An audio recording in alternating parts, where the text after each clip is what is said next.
Hey everyone, welcome back to the channel. Thanks for tuning in for another episode. I got a good viewer question the other day that's going to spur today's topic, and that question was simply, what braided line do I prefer to use?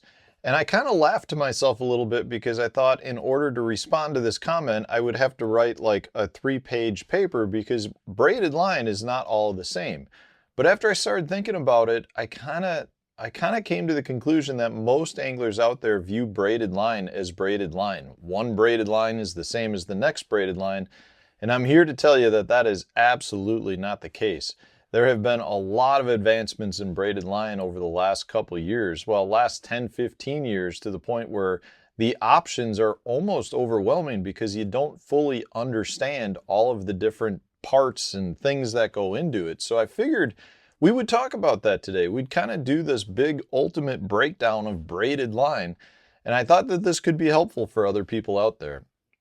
So we're just going to kind of talk about, various braided lines. So, I personally, the ones that I use, DuraBraid, I use Berkley X9, Berkley X5. Those are the three that I generally use for most applications, but there's a lot of variations amongst just those three and the other ones that are out there. So let's break it down into a couple of various different categories. The first is probably the number of strands. I've talked about this before on the channel before. When you're talking about different strands, you're going to have different the way that the braid is done or the strands are weaved together changes the performance of the bait. So, in a case of like Berkley X9, it's a very smooth feeling line, and that's because they've got 9 strands that are tightly woven together, and those 9 strands tightly weave together better. So if you had 10-pound test X9 versus X5, which is only 5 strands, what you're going to find is that you can almost feel like a little bit of a sandpapery feel, or a little bit of an edge to the X5, but that's because it's a larger strand, only 5 strands, they're larger, that are being woven together versus the 9. Now, if you're talking about fishing applications, why that might be better in one versus the other, it really comes down to how that line cuts through the water. Your X9, which is going to be more strands, so if you have a braid that's got higher strand quantities, generally a lot of times that's going to be better for just your open water fishing. It doesn't necessarily cut through lily pads or milfoil or your thick grasses nearly as good as a lower strand braid, because that lower strand has almost like a sawtooth to it. So if you were to pull that across the lily pad stem, it cuts it way easier than you would with a higher strand braid. So that's something you want to recognize. What braids, what are the strand counts of the braid that you're using? So for me, if I'm frog fishing or I'm flipping heavy vegetation, I'm going with the lower braid strand count. If I'm using my spinning gear and I've got, I'm using, say, drop shots or whatever light finesse applications, I prefer that higher strand like the X9. But that's just one thing.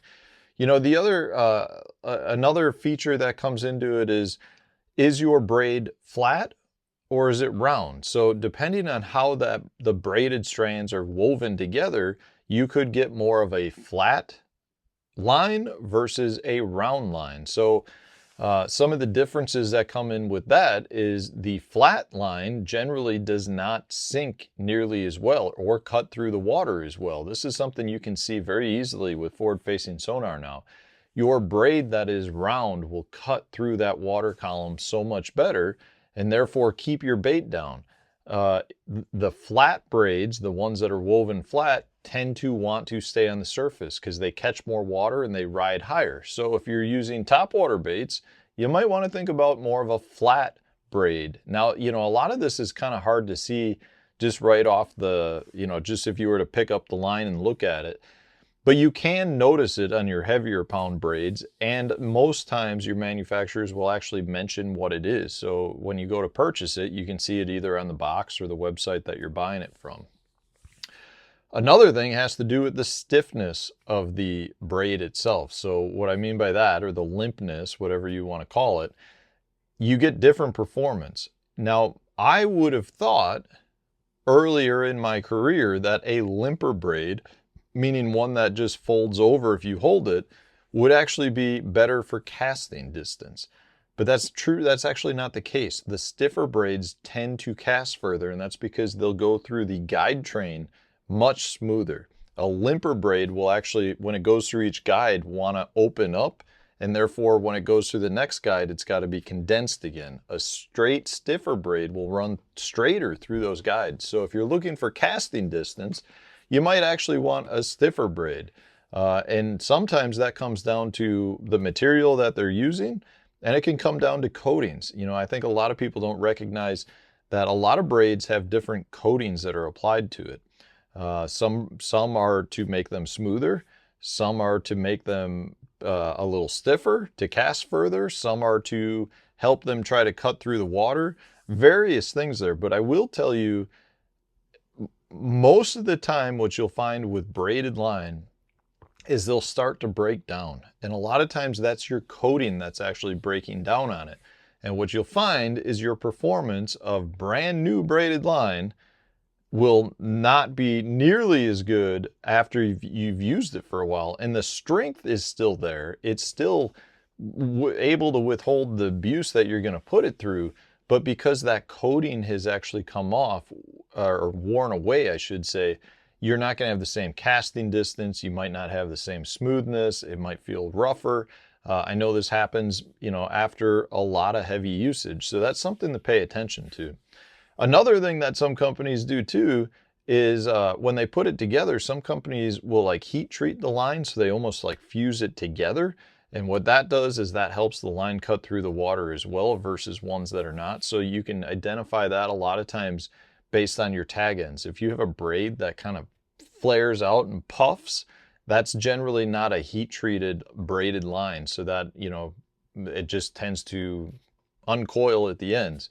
If you have one that's been heat treated or actually fused together, that will generally keep a solid tag end. So that's something to keep in mind. And that's one way manufacturers can get the sinking braids. They'll actually fuse them together, all those strands, they fuse them together. And what that does is it removes the gaps within the strands. So when that line is falling, you don't have water trying to push through the strands. They're hitting the whole line, just kind of moving through it. So it's cutting through the water a lot better. But again, that's something that you want to pay attention to, because if you're fishing a technique that is a deep water technique, or maybe you're trying to keep your bait suspended at a certain level, you need a line that's going to cut through the water a lot better. And nowadays they've come out with sinking braids as well. So you can buy braids that actually sink. And for some techniques, that's what you want. For other techniques, I wouldn't recommend it. If you're fishing a frog, you probably don't want a sinking braid. If you're fishing a Demiki rig, you might want a sinking braid. So it's something to pay attention to. You know, I really think it's important just to recognize whether it's a floating or sinking, how many strands does it have? Is there a coating on it? Is it heat treated? Is it flat versus round? All of these little features come into play. And a lot of brands you'll see, even to this day now, 10, 15 years ago, each brand had one braided line. Now you'll find that they have multiple braided lines, and that's because they're really finding all of these different applications and different ways to put this line together, and the anglers are demanding it. So don't just think all braided line is braided line. There are a lot of different features to it. There's, in my opinion, out of our three main line categories, monofilament, fluorocarbon, and braided line has the most variations amongst the line. And because of that, you want to recognize all of the different features and figure out how you can apply that to your fishing to help you catch more fish. So hopefully this was helpful. If it was, hit the like button, subscribe to the channel, share it on your social media sources, and stay tuned. We'll have a new video coming out tomorrow for you.